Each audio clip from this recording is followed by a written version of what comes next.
Time I've shared the doctrines of grace with friends or non-reformed folk, I always get the criticism of, well, that forces you to consistently be a robot, because you can't, if your love is an effect of God's love and He's causing you to love, then you're just a robot. And so my question is that a valid criticism, and is it such a bad thing if it is? Interesting way of putting it.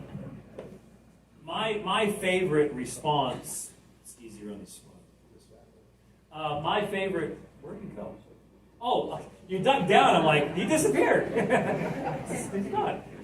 My favorite response to the robot or puppet master objection, if they're a Christian, is to say, was Jesus a robot? Jesus entered into human flesh. The incarnation demonstrates that what takes place in time is real and vital and important. And in Jesus' crucifixion, for example, we are told in Acts 4:27, 4:28, that everything that was done by Herod, Pontius Pilate, the Jews, and the Romans, God had predestined to take place. Now, you can either say that's just robots acting as robots, or you can see that there is a level of depth and meaning that exists between the eternal realm where God exists that we can't even begin to wrap our minds around because we're creatures, and the time realm in which we exist. Jesus comes in and joins those realms as the God-man, and what He does and everyone else does in His life is important to the complete eternal purposes of God. So if Jesus wasn't a robot, we aren't either.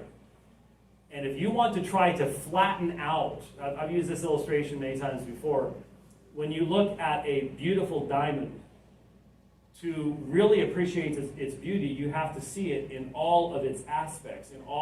It's not just a two-dimensional. A picture of a diamond on a piece of paper cannot begin to look like a real diamond does in life, because there's another depth to it. There's another category to look at.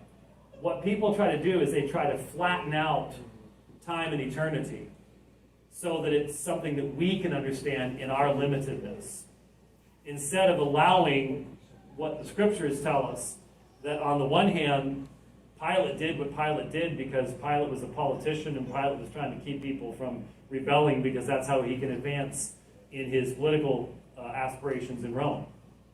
There's another side. Pilate did what Pilate did because God predestined Pilate to do that, because he's going to bring about the sacrifice of Christ at that point in time.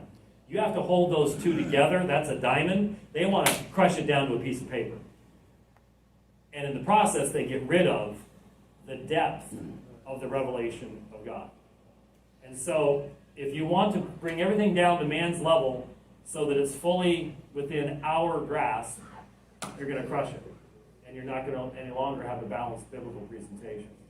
So that's how I respond to that, because when they're saying robot, they're literally dehumanizing not only us, but they're also dehumanizing the God-man. And so a lot of Christians hesitate to do that, and maybe it gives them a space to sort of stand back and go, well, maybe I should rethink what I was, because most of them have just heard that as an objection from somebody else, and they're just repeating it themselves. They normally haven't really put a lot of thought into it.